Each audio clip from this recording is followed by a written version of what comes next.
In this video, we're going to graph piecewise functions.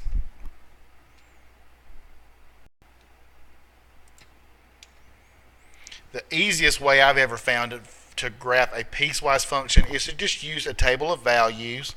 If you kind of have an idea of some of the graphs of the basic curves, that might help you get started. This is one where we have two parts to it, different domains. 2x plus 1 is for x greater than or equal to 0. And then the x squared function for x less than 0. So I'm going to do a t-chart for the first part. So x, y. My domain, it says x can be equal to 0 or greater. So I'm going to pick some values 0 or greater. So 1, 2, 0, 1, 2, 3. I could pick more than I want. As many as points as I want to pick for that domain. So let's plug those points into that first function. This is the function 2x plus 1.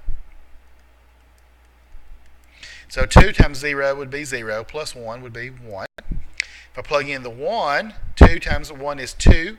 2 plus 1 would be 3. If I plug in the 2, 2 times 2 is 4. 4 plus 1 would be 5. So I'm going to plot those points. 0, 1. And since it was equal to 0, this point is closed. This is a closed endpoint. So I'm just going to go ahead and plot it just like I did like so here. Point 1, 3 and point 2, 5. So it looks like it's growing in that direction. It's a line. Okay? And then for the other part, you can do as many points as you wanted to for that part of the domain. The other t-chart we're going to talk about is for the second half of it. And your boundaries for this is x is less than 0. Now, I'm going to include 0 in my number line, in my table of values, but I'm not going to plot that point. We're going to leave that point open because we're not actually equal to 0 in this part. But less than 0 means I need to pick some other values like -1, -2, etc. for that side of the function. So if I plug 0 in, 0 squared is still 0. But notice I said we're going to leave this open. In your domain, it says x less than 0, not equal to. So we're going to leave an open hole at 0, 0. -1 squared would be 1. -2 squared would be 4. So let's plot some of these points. 0, 0, we're going to leave as an open hole on the graph. -1, 1. -2, 4. So it looks like it would be mapping. This is actually the left side of your squaring function, of your parabola.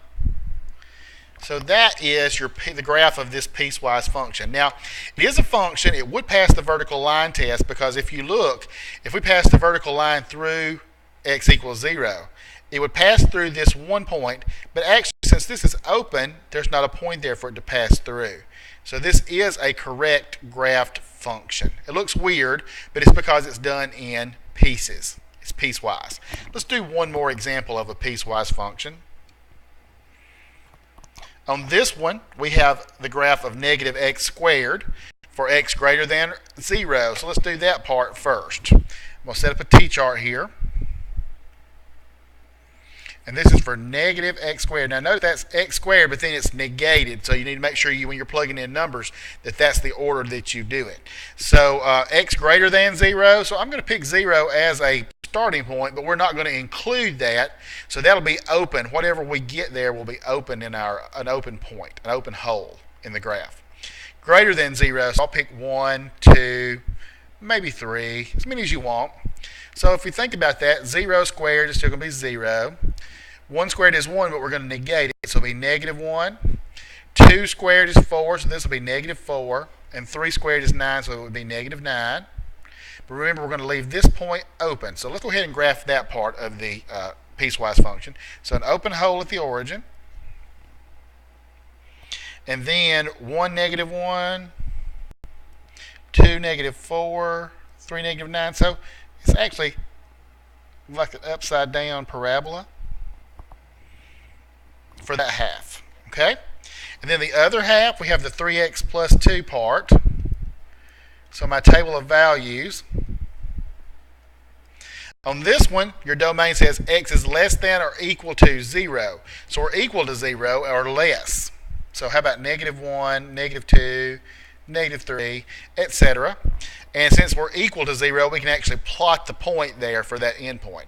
So if I plug in 0 into 3x plus 2, that's going to be 3 times 0, which is 0, plus 2, which is 2. 3 times negative 1 is negative 3. Negative 3 plus 2 would be negative 1. 3 times negative 2 is negative 6. Negative 6 plus 2 is negative 4. And then lastly, 3 times negative 3 is negative 9. Negative 9 plus 2 is negative 7. So let's plot those points and see what we get. 0, 2, I'm going to actually plot. Notice on your vertical line, you got just one point defined there. So you're okay with the vertical line test. Negative 1, negative 1. Negative 2, negative 4.